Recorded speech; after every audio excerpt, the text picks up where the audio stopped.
تو یہ مت کہنا کہ میں زیارت کے لیے گیا تھا، یہ نہ کہنا۔ آپ مجلس میں کیوں گئے تھے، یہ مت کہنا مجلس سننے گیا تھا۔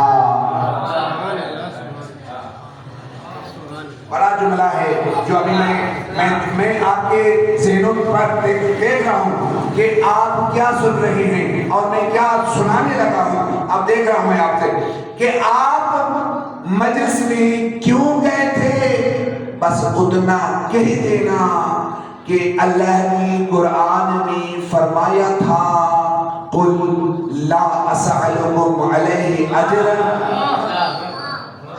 اللہ نے فرمایا تھا کہ قُلْ لَا أَسْأَلُكُمْ عَلَيْهِ أَجْرًا إِلَّا الْمَوَدَّةَ فِي الْقُرْبَى۔ ہم گئے کیوں تھے مجلس میں، کیونکہ اجر رسالت اللہ نے